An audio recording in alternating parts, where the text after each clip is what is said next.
నమస్తే welcome to BRK భక్తి. నేను ఝాన్సీ. ఇవాళ మనతో పాటు మన స్టూడియోలో ఉన్నారు ప్రముఖ ఆధ్యాత్మికవేత్త ప్రొఫెసర్ డాక్టర్ ముల్లపూడి సత్యనారాయణ గారు. గురుగారితో మాట్లాడదాం. నమస్కారం గురుగారు. నమస్కారం అమ్మా ఝాన్సీ. గురుగారు, ఈ మధ్య కాలంలో చెప్పాలంటే ముందు కన్నా ఇప్పుడు కామాఖ్య అమ్మవారి ఆలయం ఒక దేవాలయం ఉందని, అంటే దాని ప్రాముఖ్యత గాని దాని పేరు ప్రఖ్యాతలు గాని ఈ మధ్య కాలంలో చాలా పెరిగిపోయాయి గురుగారు. అసలు మామూలుగా గుళ్ళన్నిటితో పాటు కామాఖ్య అమ్మవారిని కూడా దర్శించుకోవడానికి స్పెసిఫిక్ గా వెళ్తున్నారు. సో గురుగారు, మరి కామాఖ్య అమ్మవారి యొక్క ప్రత్యేకత ఏంటి గురుగారు? తప్పకుండా మనకి ప్రతి ఒక్కళ్ళకి ఒక్కొక్క టైం వస్తుంది అంటాం. Every dog has a day అంటాం. ఆ విధంగా ప్రతి ఒక్కళ్ళకి అవకాశం వస్తుంది. అది మనుషులకు అప్లై చేస్తాం జనరల్ గా, కానీ దేవతలకు కూడా ఇప్పుడు అప్లై చేస్తున్నాం, టెంపుల్స్ కూడా అప్లై చేస్తున్నాం. ఎలా అంటే ట్రెండింగ్ లో మనుషులే తీసుకొస్తారనమాట. ఒకనొక కాలంలో సాయిబాబాని, షిరిడి సాయిబాబాని సూపర్ గా తీసుకొచ్చారు. తర్వాత అరుణాచలంకి ట్రాన్స్ఫర్ అయ్యారు. అలా ఇప్పుడు అమ్మవార్ల దగ్గర గిరి ప్రదక్షిణ, అమ్మవార్ల దగ్గరకు వచ్చేసరికి ప్రత్యంగర అమ్మవారిని తెచ్చాం, ఒక ఊపేసింది. వరాహి అమ్మవారు ఇప్పుడు ట్రెండింగ్ వాళ్ళిద్దరే. తర్వాత వారాహి అమ్మవారు ఎవరికైతే డబ్బులు అక్కర్లేకుండా ఇల్లు కొనిపించేస్తుంది, వరాహి అమ్మవారికి చేస్తే ఇల్లు అప్ప మాకు స్థలాలు ఇచ్చేస్తుంది, ఇల్లు ఇచ్చేస్తుంది అని హైప్ తెచ్చేసాం. అలాగే టెంపుల్స్ లో కూడా అద్భుతంగా తీసుకొచ్చేసారనమాట. ఆ తెచ్చినటువంటి టెంపుల్స్ నెంబర్ 1 గా హైప్ వచ్చినటువంటి టెంపుల్ కామాఖ్య అమ్మవారు. ఆ కామాఖ్య అమ్మవారు ఎవర్రా నాయన, ఎక్కడ ఉంటుందిరా అంటే గౌహతిలో ఉంటుంది. ఆ అస్సాం రాజధాని గౌహతి.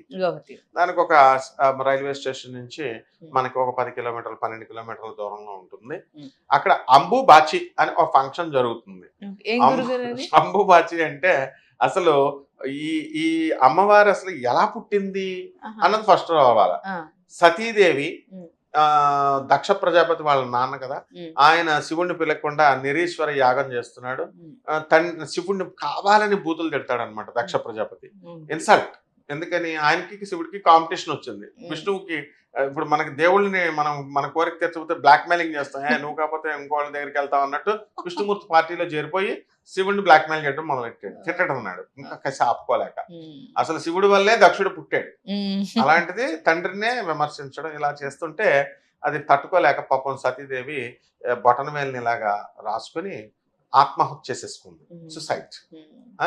అది చేసుకున్నప్పుడు ఆ శవాన్ని వేసుకుని పాపం ఆయన శివుడు నాట్యం చేస్తుంటే ఆ విష్ణుమూర్తి ఏం చేస్తాడంటే సుదర్శన చక్రంతో శివుడు బైరాగ్ అయిపోయాడు, ఈ శవంతో నాట్యం చేస్తుంటే లోకాలన్నీ పోతున్నాయి, భూమి తప్పడైపోతుందని చెప్పేసి ఈ సుదర్శన చక్రం వేసి కట్ చేయడం మొదలుపెట్టాడు. ఒక్కొక్క పార్ట్, జుట్టు ఒక చోట, తల ఒక చోట, ఆ విధంగా పార్ట్లు కట్ చేస్తూ యోని భాగం వెళ్ళి మనకి కామాఖ్య అమ్మవారు ఉన్న టెంపుల్లో పడింది.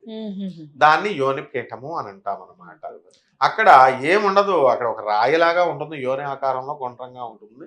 ఉంటే దానిపైన తెల్ల గుడ్డ వేస్తారు. అంబుబాచి అంటే ఏంటంటే అక్కడ యోని భాగం కాబట్టి విచిత్రం ఏమిటంటే స్త్రీలందరూ కూడా ఏ విధంగా అయితే ఋతుస్రావం జరుగుతుందో, మెన్స్ట్రల్ సైకిల్ జరుగుతుందో ఆ విధంగా ఆ 3 రోజులు కూడా ఆ అంబుబాచి ఫంక్షన్కి 5 రోజులు మూసేస్తారు గుడి. ముఖ్యంగా 3 రోజులు మూసేస్తారు. It depends on the temple అనమాట. From time to time minimum అయితే 3 రోజులు గ్యారంటీగా మూసేస్తారు. దానిపైన గుడ్డ వేస్తారు. అక్కడ బ్రహ్మపుత్ర నది ప్రవహిస్తూ ఉంది. ఆ బ్రహ్మపుత్ర నదిని ప్రవహిస్తుంటే ఆ వాటర్ జూలై నెలలో నువ్వు ఏ వాటర్ అన్నా చూడు, ఎక్కడైనా సరే గోదావరి, మా ఇంటి పక్కనే గోదావరి ఉంటుంది రాజమండ్రిలో. అలాగే విజయవాడలో మేము ఉన్నప్పుడు మన కనకదుర్గమ్మ కిందే, కొండ క్రిందే, అక్కడ విజయవాడలో ఉన్నప్పుడు కృష్ణానదిని కూడా చూసా. ఏంట్రా బాబు ఇంత రెట్టగా అయిపోయింది వాటర్ అనుకునేవాడిని నేను. వర్షాలు బాగా పట్టడం వల్ల కొత్త గోదావరి అంటాం. అలా అదే విధంగా ఏ నదులైనా అంతే రెడ్డగా అవుతాయి. కాకపోతే బ్రహ్మపుత్ర అనేది కొంచెం ఎక్కువ రెడ్ అవుతుంది ఇక్కడ జూలై నెలలో, ఆషాఢ మాసంలో. ఏమిటి అంటే అక్కడ సైంటిఫిక్ గా సిన్నాబార్ అని మినరల్స్ అక్కడ ఉంటాయన్నమాట. సిన్నాబార్ అంటే ఐరన్ ఫైలింగ్స్ కలిగినటువంటిది. ఇప్పుడు ఇనుమును మీద మనం వర్షం పడితే ఏమవుతుంది, నీళ్లు పడితే రస్ట్ రెడిష్ బ్రౌన్ కలర్ లోకి వస్తుంది. తుప్పు పట్టి ఆ రెడిష్ బ్రౌన్ కలర్ లో వచ్చేసి వాటర్ అంతా కూడా రెడ్ గా వస్తున్నట్టుగా ఉంటుంది. ఆ విధంగా అక్కడ ఆ విగ్రహాలన్నీ కూడా, ఆ కామాఖ్య టెంపుల్ దగ్గర ఉన్న విగ్రహాలన్నీ కూడా రెడిష్ బ్రౌన్ వాటర్ లాగా వస్తూ ఉంటుంది. బ్రహ్మపుత్ర నదే రెడిష్ బ్రౌన్ గా ప్రవహిస్తుంది. అందువలన మన వాళ్ళ ఛాన్స్ దొరికితే చాలు కదా, మిరాకిల్స్ చెప్పేస్తాం కదా, అమ్మవారికి నిజంగానే రజస్రావం చేస్తుంది కాబట్టి ఆ రక్తస్రావం వచ్చేస్తుంది, ఆ రక్తం అంతా వచ్చేస్తుందని మహిమలకి మిరాకిల్స్ గా చెప్పారు. ఎప్పుడు కూడా మిరాకిల్స్ గా ఎప్పుడు ఏ దేవుడిని చెప్పకూడదు. ఎందుకంటే మిరాకిల్స్ జరుగుతున్నప్పుడు ఒక్కోసారి జరగకపోతే ఆ దేవుడి మీదే ద్వేషం వచ్చేస్తుంది. ఇప్పుడు జరిగిన పని అదే అనమాట. అందువలన ఈ సిన్నాబార్ అనేటటువంటి ఈ యొక్క వాటర్ రెడిష్ బ్రౌన్ వాటర్ పడడం వల్ల జరుగుతుంది. అప్పుడు ఎవ్రీ ఇయర్ రావాలి కదా, మరి every year through out the year రావాలి కదా, అప్పుడు కొంచెం ఆ నెలలో ఎక్కువ జరుగుతుంది. ఎవ్రీ ఇయర్ ఉంటుంది రెడిష్ బ్రౌన్ గా. దీనికి ఏదో పెద్ద ప్రవచనకారులు చెప్పేటటువంటి వాళ్ళంతా కూడా సైంటిస్టులు వచ్చేసారు, రీసెర్చ్ చేసేసారు, వాళ్ళే ఆశ్చర్యపోయారు, ఎర్రగా వచ్చేస్తుందని ఎవరు ఇష్టం వచ్చినట్టు వాళ్ళు చెప్పేస్తున్నారు. ఇది ఏమీ లేదనమాట, మహిమలు కాదు, ఏమీ కాదు. బట్ కామాఖ్య అమ్మవారు చాలా శక్తివంతమైనటువంటి దేవత. అష్టాదశ శక్తి పీఠాలలో ఒక పీఠం అన్నమాట అమ్మవారు. కాబట్టి అందులో ఏముంటుంది, బయట 900 మీటర్ల దూరంలో మనం వెళ్ళేటప్పుడే కామాఖ్య మెయిన్ టెంపుల్ కి భువనేశ్వరి అమ్మవారు, దశమహావిద్యల్లో అమ్మవారు ఒక ఆవిడ భువనేశ్వరి అక్కడ ఉంటుంది. ఆ గుడికి వెళ్ళే దారిలోనే మనకి చిన్నమస్తాదేవి కింద డౌన్ కు ఉంటుంది. అక్కడ నా వాటర్ ఎక్కడికక్కడ ఊరుతూ ఉంటుంది అనమాట. ఆ వాటర్ ని మనం ఇలా తలపైన చల్లుతాం, నీళ్లు తాగుతాం, చాలా టేస్టీగా ఉంటుంది బ్రహ్మపుత్ర అనేది వాటర్. సో ఆ విధంగా త్రిపుర భైరవి, ఆ తర్వాత మహాకాళి గుడి ఉంటుంది, తారాదేవి గుడి ఉంటుంది. ఈ విధంగా దశమహావిద్యల్లో ఉన్నటువంటి కాళి, తార, త్రిపుర భైరవి, చిన్నమస్త అండ్ బగళాముఖి అమ్మవారు కూడా అక్కడే ఉంటుంది. అండ్ శ్మశానం దగ్గరే శ్మశాన కాళి గుడి కూడా బయట ఉంటుంది. ఆ తర్వాత ఈ యొక్క మాతంగి శ్యామల, ఆమెనే రాజశ్యామల అంటాము. ఆ తర్వాత ధూమావతి అండ్ నెక్స్ట్ షోడసి అంటే లలితా త్రిపుర సుందరి, ఆ తర్వాత కమలాత్మిక అండ్ భువనేశ్వరి. ఈ దశమహావిద్యలు, ఈ గుళ్ళన్నీ కూడా అక్కడక్కడే బయట ఉంటాయి. అండ్ కామాఖ్యాదేవి గుడి లోపల ఉంటుంది. దానికి ఆ గుడి లోపలే 3 దేవతలు, ఈ దశమహావిద్యల్లో మాతంగి ఈ దేవతలంతా కూడా 3 ఉంటారు. చండీ దేవత వీళ్ళంతా కూడా అక్కడ ఉంటారనమాట. అక్కడ ఈ వండర్ఫుల్ ప్లానింగ్ అనమాట. అక్కడ ఎగ్జిక్యూటివ్ ఆఫీసర్ నిజంగా మెచ్చుకోవచ్చు మనం. ఎలా అంటే గేట్ 2 అని ఒకటి ఉంటుంది. అక్కడ ఎవరికి నచ్చిన వాళ్ళు కొంచెం దూరం నుంచి దేవుడికి దండం పెట్టేసుకొని వెళ్ళిపోతారు. గేట్ 1 లో మాత్రం మొదట 2000 మందికి టికెట్లు ఫ్రీగా ఇస్తారు. లైన్ లో నుంచోవాలి. ఆ 2000 డైలీ వాళ్ళకి, మిగతా వాళ్ళు డబ్బులు పెట్టి కొనుక్కునే వాళ్ళకి డబ్బులు పెట్టి కొనుక్కోవచ్చు, ఎప్పుడైనా వెళ్ళొచ్చు, ఎంతమంది అయినా. అది గేట్ 1 ద్వారా పంపిస్తారు. అది కొంచెం అమ్మవారిని దగ్గరగా చూసుకొని వెళ్ళొచ్చు. ఈ అంబుబాచి ఫంక్షన్ లో గుడ్డ వేస్తారు కాబట్టి ఆ గుడ్డ పీలికల్ని ప్రసాదం కింద ఇస్తారు. ఎవరైనా సరే పంతులు గారు ఏం చేస్తారమ్మా, డబ్బులు ఇస్తేనే కదా మనకు ప్రసాదాలు ఇస్తారు. కాబట్టి ఆ రకంగా దానికి ఆ ప్రసాదం వచ్చేసిందని దాన్ని హైప్ క్రియేట్ చేస్తారు. కానీ ఇవన్నీ హైప్ లో అవసరం లేదు. ఇవన్నీ కూడా నీలాచల పర్వతం మీద అమ్మవారు వెలిసిందనమాట. నీలాచల పర్వతం అక్కడ నరకాసురుడు అనేటటువంటి ఒక రాక్షసుడు ఈ యొక్క కామాఖ్య అమ్మవారిని ప్రేమిస్తాడు, పెళ్లి చేసుకోవాలనుకుంటాడు.